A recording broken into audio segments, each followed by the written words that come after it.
This is everybody? Well, the sales team is getting huge. Wow. So I'm here to talk with all of you, my friends. And Cleve. You better get over here, Cleve. This is the cool side of the table.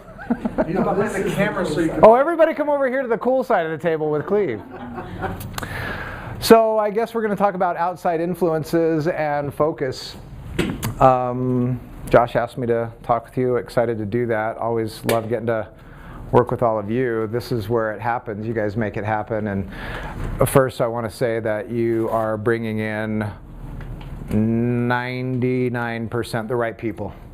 That other 1%, they need counseling, okay? Counselors. So your job is to make sure who needs the counselor, they go to counseling, and who comes to coaching, that's everybody else. But you're setting over really good people, and the way we know is, and I can contrast this because I have private clients outside, and because of the paycheck, I do a whole lot less disqualifying, right? So this person wants to pay, sure, come on in. We'll work with you. But what you guys are doing is genuinely, definitely pre-qualifying people. It feels like sales because it is sales, right? But your whole script is doing a whole lot of disqualifying, isn't it? Don't you get a whole lot more no's than yeses? And if somebody isn't willing to do the work, then it doesn't matter who says it, I'm not going to do it, or no, we don't want you. If they're not willing to do the work, that's a no, right? If they're not willing to invest into it, right, then how well are they going to do in a program? I want it for free. One time, I remember one time, Josh, you might have remembered this, Cleve, you might remember, Bill, you might remember this. There was a time where we tested for a moment, you come in for free, and then you pay us on the back. I got one client on my calendar, and I started talking with this guy, and I didn't even know that he came in for free, didn't have to put anything down. And in our first call, he said, if you expect me to change how I think and how I feel, you've got another thing coming. What? How did you get in here? So, Because you're not going to change how you think and feel. How are we going to help you? that's what this program is all about, making the changes to how you think and feel. So, anyway, many of you know, I was in sales for years and years, was in team lead role for 9 years, and so I respect what you do. I respect that one of the greatest challenges in this company, in this industry, is probing. And one of the greatest challenges in probing is maintaining focus on productivity in contrast to focusing on, I can't because, right? Which, when we say I can't because, it's never because we want to avoid responsibility, right? We're not here, everybody's in full commission sales. How many of you are here for minimum paycheck, minimum wage? Nobody's here for minimum wage, you're here to make money. But if you have a legitimate excuse, I can't because, it's very true, isn't it? So what are the most legitimate excuses? I can't because what? I can't make money today because what? Why? People aren't answering the phones. People aren't answering the phones. That's a big one. My computer doesn't work. Computer doesn't work. Legitimate. Nobody has money. Nobody has money. I'm in the hospital. I'm in the hospital. Had that one. Leads suck. I remember once there was this phrase, if my team leader sucks, if my leads suck, if whatever sucks, chances are I suck, right? And it's not really sucks. It's just, I've got a complaint, I've got a problem.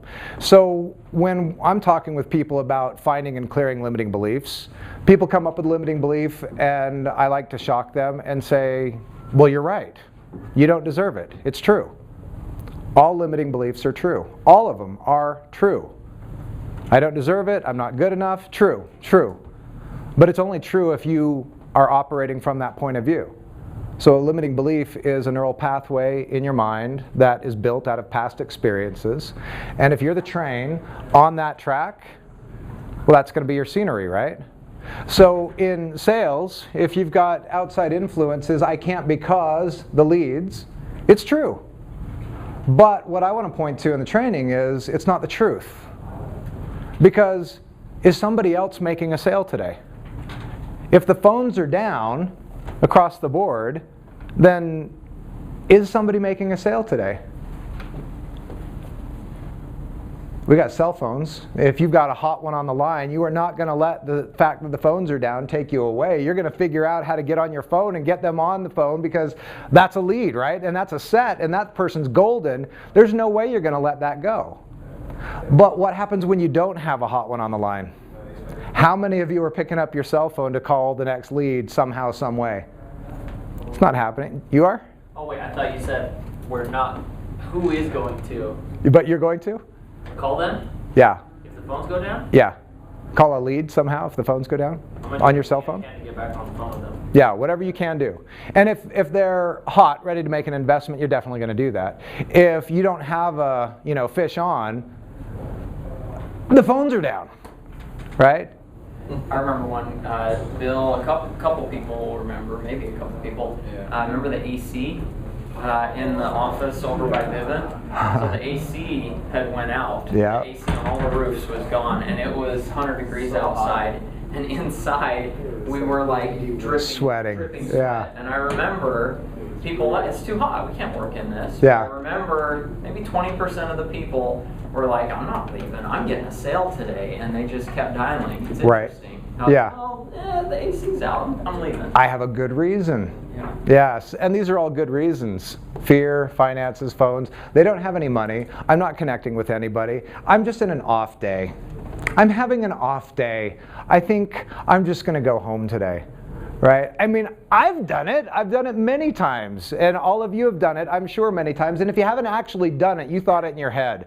What the heck can I do to get out of here today? Yeah? Who has not had that day? If you haven't had the day, what do I need to do to get out of here? Who hasn't had that day? We've all had that day. But what happens if that becomes a theme? Then you're no longer here. You're really not here, but you're telling your team leader, well, I got my dials. Right? Or you end the phone call and they've hung up, but you realize it says still connected on your phone. Yeah. Uh-huh. Walking around, got to get my phone time, right? Can you guys tell Gil's been in sales Oh, man. He's run a team before, he's had people. Funny things. We get the phone reports, and why did you call this number 20 times in a row? Wait, is that your cell phone number? You called your own cell phone number? Yeah. Lisa, why would we do that? Full commission sales. I need to get phone time and dials. You need to get phone time and dials just to prove that you're doing the work if you don't have the sales. You're not here to get phone time and dials. You're here to get sales. So if the sales aren't going up, well, you can at least say, well, I'm doing the work. But this is what happens is we go through the motions and we start to get attached to the outcome of the work, right? Well, I'm doing the work, but it's not getting results. Here's where I get identified with where I'm at. That's not what we want to do. If you're not where you want to be, that's a fact. You're not where you want to be, but what you don't want to do is get identified with, well, this is just where I'm at. I'm not where I want to be. Because that means, well, maybe I'll just start sandbagging for next week. This week isn't really going to work out so well. And I think there's a gray line there. Some people, there's a good reason to set up next week. But if you've got 0 on the board or you've got 1 sale on the board, it's much better to get 1 sale than no sales on the board rather than pad the next week. Because next week you might get another one. But we don't want to get attached to where we are if it's not where we want to be. We want to accept where we are. And accepting where we are means there's no resistance to where we are. So everybody's heard the term, where attention goes, energy flows, right? Gosh, that is such a huge principle in personal development. It is so overlooked because you've heard it before. Where attention goes, energy flows. So I can't because the phones are down. You're right. But it's not the truth. It's true, but it's not the truth. Nobody has any money. There's a huge difference between nobody has any money and I haven't found anybody that has money yet. There's a huge difference there. Nobody has any money is I'm not good enough. There's a big difference between I'm not good enough and I haven't had the experiences that suggest I am. Right? I'm not good enough is kind of a blanket statement from here forward.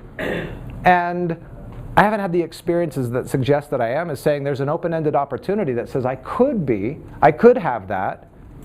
So nobody has any money on the phone.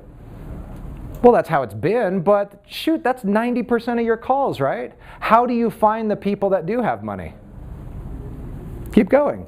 If you've contacted every single lead that you have and all of them got disqualified for no money, then you could say this week, nobody had any money. But that doesn't mean nobody has any money. It means nobody had any money this week. And you're not here for a week's worth of performance, right? In sales, you're here for how much money for the year? What's your target for the year? 120K. 120,000 for the year, 10 grand a month. What else? What are you here for the year? How much? What's your yearly goal? How much do you want to be making in sales? 100,000. 100,000? All right, guys. We got a problem. You notice. You need targets. You need targets because when you have a target, you have a place marker. So here's a great example. By the end of this conversation, by the end of this training today, how would you like to be feeling? Would you like to be feeling like, oh geez, what a waste of time. I got to get back on the sale or on the calls? How would you like to be feeling by the end of this call? What's the purpose of training? Just kind of light you up a little bit, right? Somehow, some way. But if you could choose any way whatsoever to walk out of this room feeling what way, what would you choose? Ecstatic. Ecstatic. Excited. Excited? Marvelous. Marvelous. With a plan. Plan, focused, intentional, hungry, motivated, enthusiastic, energized, charged, right? That's how we'd like to feel. Put a place marker in your mind right now. That's how I want to be feeling. Do you expect the world to hand you that emotion and say, look, I got it. The world gave it to me. Or do you believe that, well, if this happens, then that'll happen, and then if that happens, then I get to feel that way? That's kind of like reactive living. If this happens, then I'll feel that way. Well, as soon as I get, then I will feel that way. But if right now you just imagine what it is you want to be feeling by the end of this conversation, put a place marker on it, boom, that's where I want to go. There's a much greater likelihood that you're actually going to be feeling that way if you choose to feel that way, right? I choose to be feeling that way. Because imagine this, the word that came to your mind, how do you want to be feeling? Just imagine it right now for 10 seconds. If you were feeling it right now, how would you be breathing? What kind of look would be on your face? Right?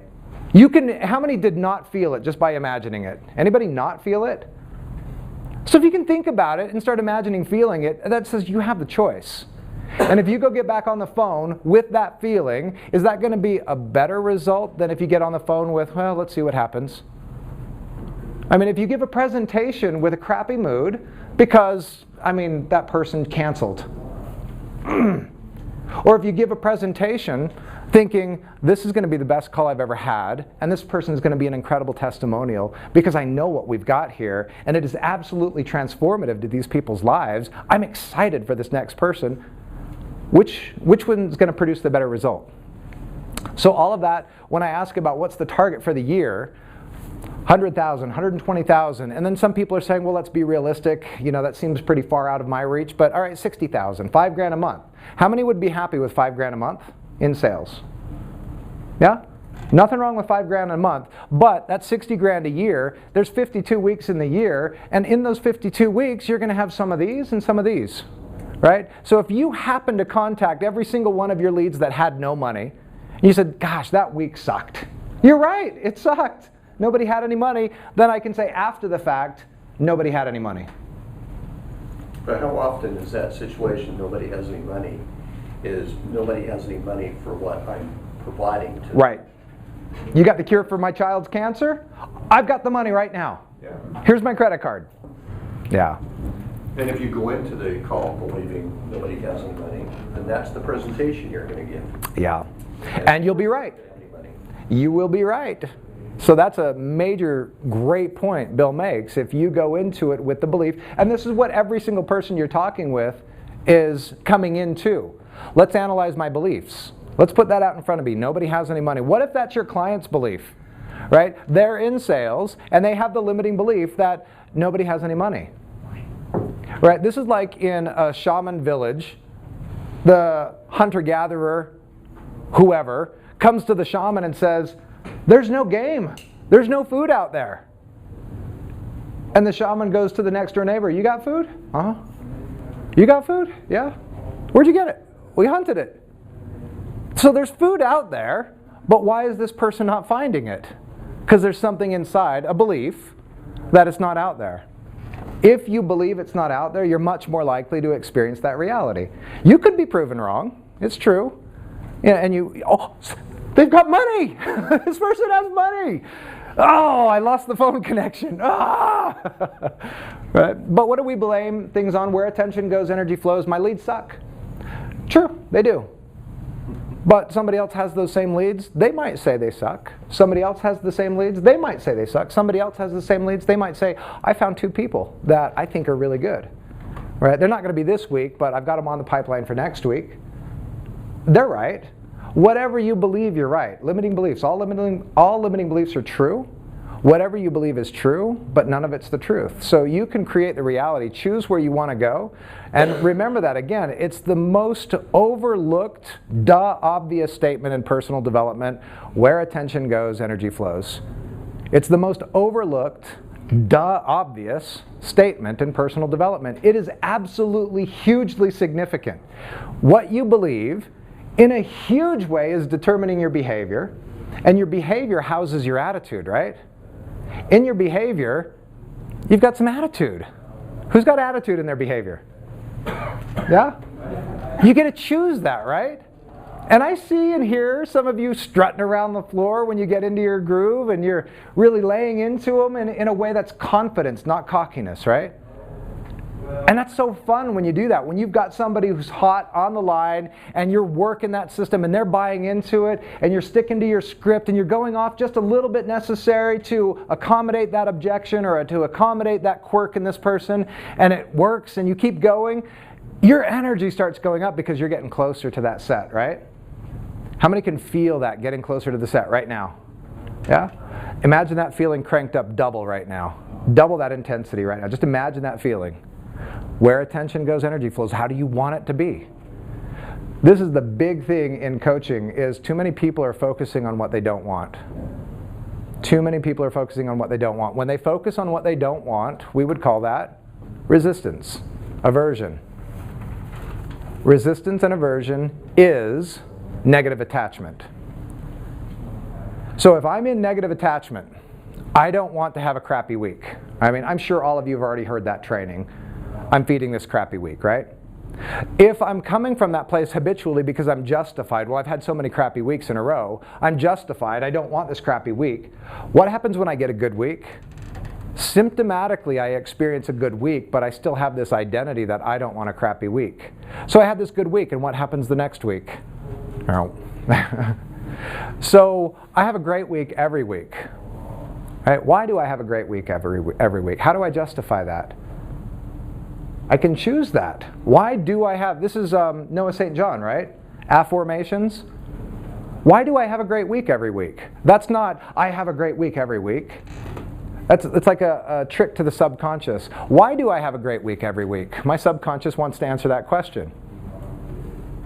My conscious mind wants to say, I don't have a great week every week. But what's my reasoning for having a great week every week? Because I work in a company that legitimately transforms people's lives that are ready to have it transformed, and I'm getting to learn about how to give a presentation that has the biggest impact in helping facilitate them getting over their own fears, because that's a lot of money on a credit card, right? Is it? Is it? Not really. No. Depends on what your mindset is. Exactly, right? Well, that's a lot of money. True, but it's not the truth, right?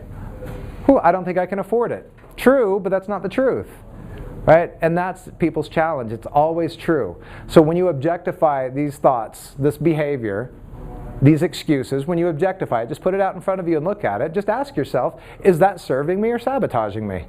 There's no need to judge.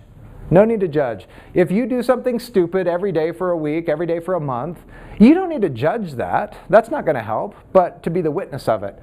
Oh, if you knew for sure that you were building a wall between you and your goal, and you didn't know, right, on the outside, that could look pretty stupid. Like, what are you doing? I'm trying to accomplish my goal. No, you're building a wall between you and your goal. Oh. Woo.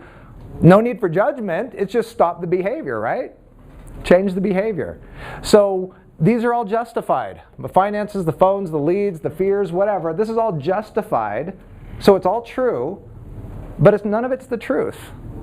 It might be true for the moment. It can change in the next moment. What matters is, what do you choose? How do you choose for it to go? And it's not just about being optimistic and positive. If you think it's about being optimistic and positive to choose how your week's going to go, you don't yet know what we're doing in coaching, and you're in the middle of it here. You have a great opportunity to find out. It's not just about being idealistic. It's about choosing how you're going to program your own identity and behavior, right? Because what you repeat over and over and over and over again becomes a habit. How you think, how you feel, justifiably so. So that one line, where attention goes, energy flows, is absolutely huge, that you can work with it however you want to. You can use it however you'd like. It's ultra valuable. And it just infers that you have a choice. So when it comes to getting out on the phone day after day after day after day, you can be right in saying, I'm frustrated because, and there's nobody that's going to argue with you because we've all been through that. But it's day after day after day after day after day, same pitch, same script, resisting it, be right, or realize that resisting it is feeding it. No judgment. You're not wrong, you're not bad, you're not broken by resisting it, you're right, but that's just not going to help. It is going to make things harder, take longer, and more self-sabotage in that, no matter how right you are in resisting any of this. Outside influence, well, I can't because I'm going through a breakup right now. I went through that. I coached through that, going through a breakup. I'm right, but in my coaching, that was my own therapy. That was my own, my own saving grace. So, but I was right. I could have said, I'm done. And I don't think I ever did miss a day. But I would have been justified in taking a day or a week, right? I'm in a really crappy place right now. I need to take some time off, right? I can't because I'm going to get married. Fine, go get married. Go have your honeymoon. Do whatever you're going to do. I can't because I'm sick. It's an easy one, convenient. I get to get out of work. I'm not feeling the best today. I'm not having the greatest week. I'm sick. I'm not coming in. I'm sick. I don't think I missed a day in 10, 12 years, 15 years maybe, for being sick. And I smoke. I mean, people say that smoking is the biggest assault on your immune system. I don't believe that. And plenty of people want to argue, but I haven't missed a freaking day for being sick in 15 years. Argue with me. Why? Why is that the case? It's because I don't believe it. I don't believe in it. So I'm not saying smoking is healthy. And I'm not condoning that, but I'm saying that what you believe can have a huge effect on what you experience, and that's your justification for, I'm not coming into work today. Nobody's answering today. It's justified. But where attention goes, energy flows, and you get to choose that. It's up to you. So what do you want to choose? So how many remember what word they chose? How would you like to feel by the end of the conversation today? You remember your word? Did we get closer to that in this conversation? Yep. If you didn't select that word, we probably still would have gotten closer to it, but how would you have known? You didn't choose anything. You didn't put a place marker in it.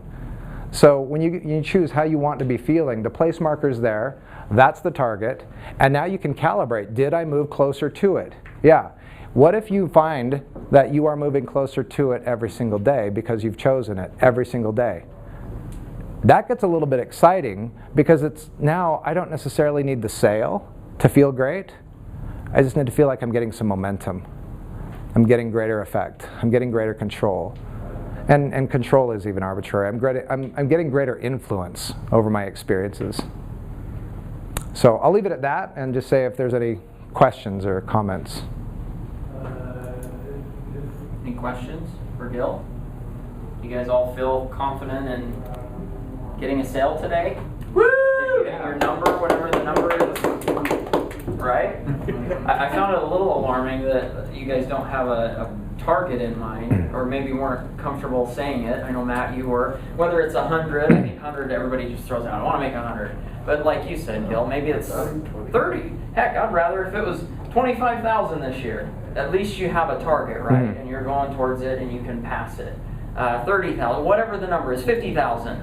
That's all people are doing that. So whatever you've got to do is set that target and then go after it. But I also like what you talked about as far as excuses. I think a lot of times, the reason the AC thing came up when you were bringing up all these different things that hold us back, outside influences, I remember looking out across the floor, there were maybe 20 people out of 100 left. And I remember thinking, man, I want that guy on my team, and that guy on my team, and that person on my team, because nothing is stopping them. I mean, they're about to pass out from heat, but a sale is not going to escape them. Yeah. And I love that. So I'm curious if you guys feel like that's you, or do you leave the training going, yeah, that was cool what Gil said, but we'll just go get our dials today. I think that I would really be interested in where your mind is programmed and what you believe, what beliefs that you believe, beliefs that you have, right? Any questions that you guys have for Gil while we have him? We don't get Gil very often. This was a special circumstance. He actually had a session right now with a student, and that session was rescheduled so that he could be in here with you guys and have this training. That's how important this is. I felt like this was something that we needed to hear. And with Gil's background and experience, like I said, with sales, there's nobody better to talk to you about it who has the coaching in sales. How long in sales? 10 years? Yeah, 10. Remember, it was awesome running the team and doing all those things. So he's been through it. He's had people that have been through what you're going through, and I think that's the most important thing to keep in mind when you're going through some of these emotions or these feelings or succumbing to those outside influences. So appreciate you taking the time out. Yeah, no problem. I'll say the eye of the tiger. Go ahead. I'll say one other thing about the goal. Don't worry if you don't have your yearly goal, right? I mean, ask Joe Vitale. Joe Vitale, do you have goals? No. That's a weird thing, right? But He has a purpose. Yeah, he's too busy fulfilling his goals to focus on creating goals, right? He's busy. He's oriented. But if you don't have an annual target, you don't need an annual target. But if you do have an annual target, again, just like the emotional choice, you're much more likely to get there if you have that target. If you don't, you're going to come in and do the best you can every day.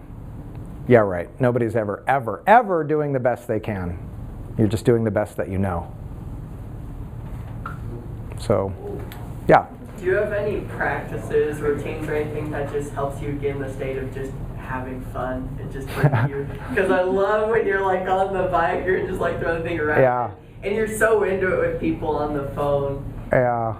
I'm sure that's something that you've developed over the years. If I give you the secret, will you own it? Absolutely. You will. Absolutely. Coffee. That's one. I like coffee, and it has an effect. I think I'm kind of immune to it. I don't really know. I can drink it at 8, 9 o'clock at night and go to sleep an hour later. But no, I do like coffee though. It has its effect.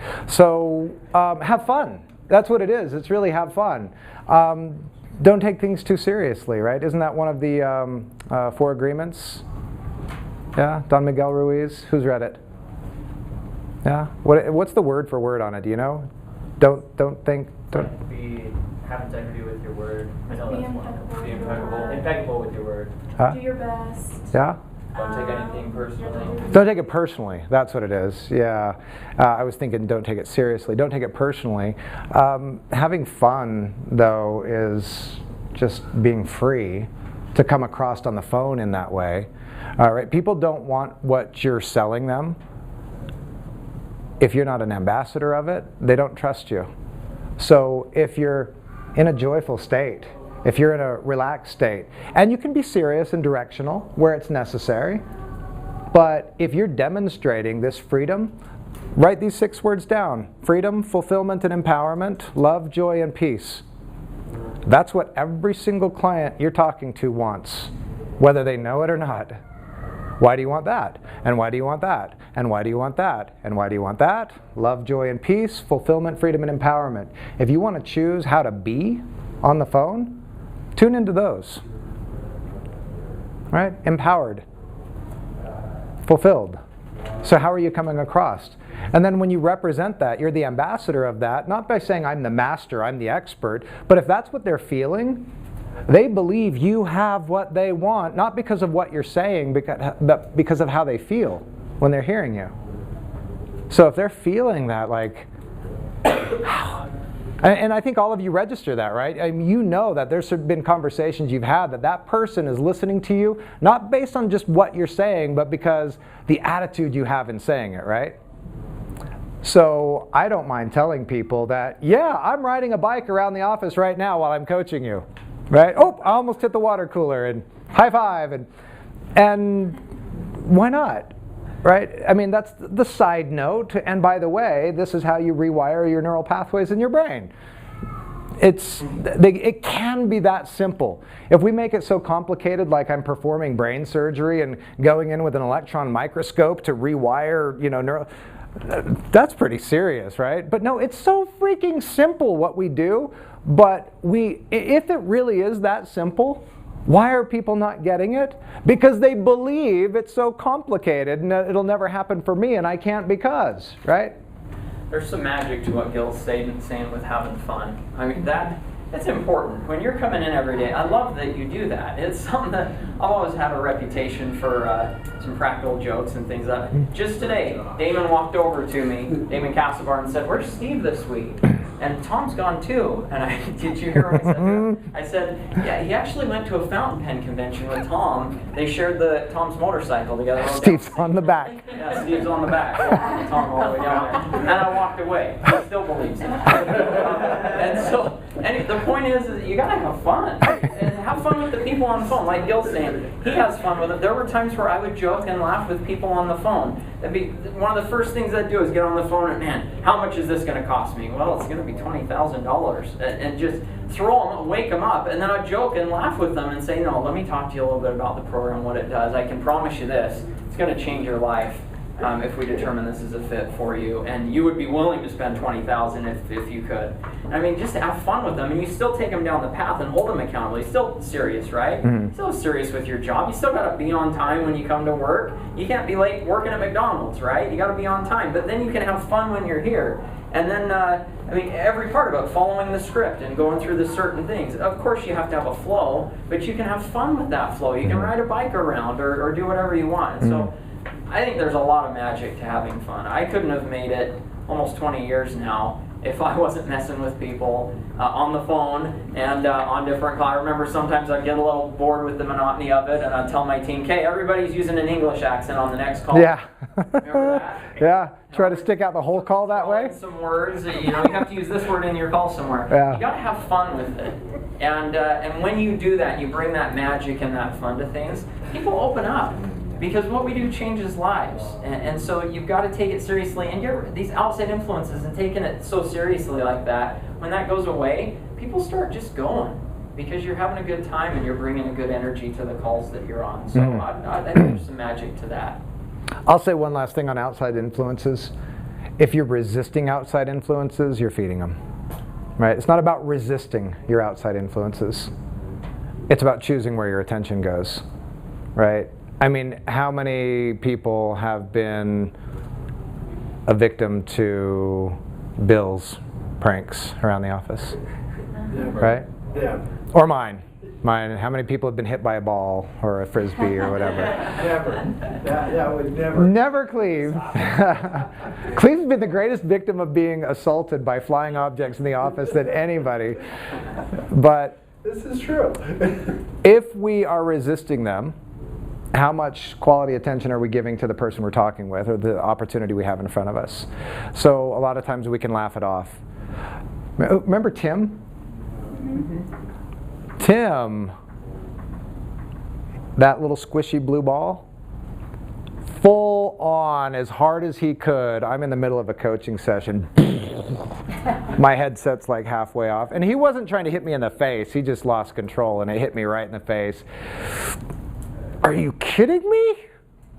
That was about the most that came out, but back to the show, right? It's not about resisting that, and I know he didn't mean to. I wanted to be so pissed at him because that was so freaking lame, but he didn't mean to. I'm like, bro, that was a freaking hard throw. But it was as hard as he could, and he was trying to hit me like in the leg, just boof, right in the face. So I needed a lesson in humility, apparently. I needed some, humbling my ego, and I sure got it there. But it's not about resisting that, because that's just going to feed it.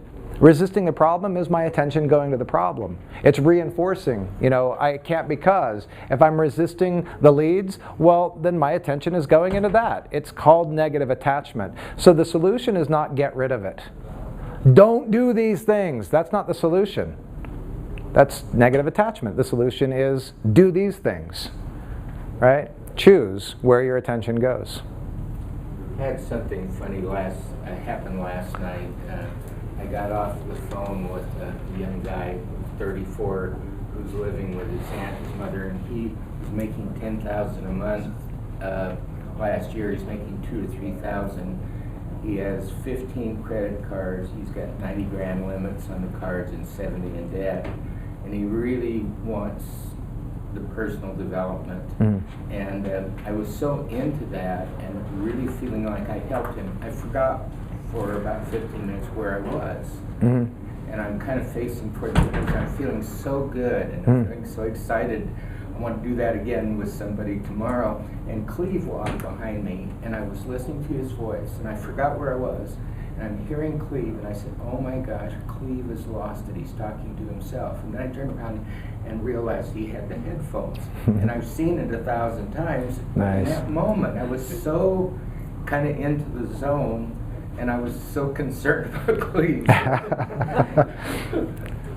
Nice. He did lose it, but he had his headphones on. He does talk to himself. There's really not anybody on the other side of that phone. You'll never know.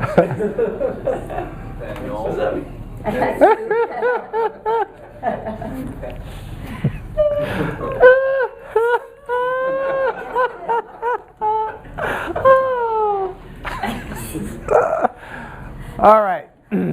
Any other? Last minute. How much time do we have? We're done? You're gonna. Okay. Yeah, you're done. You get out.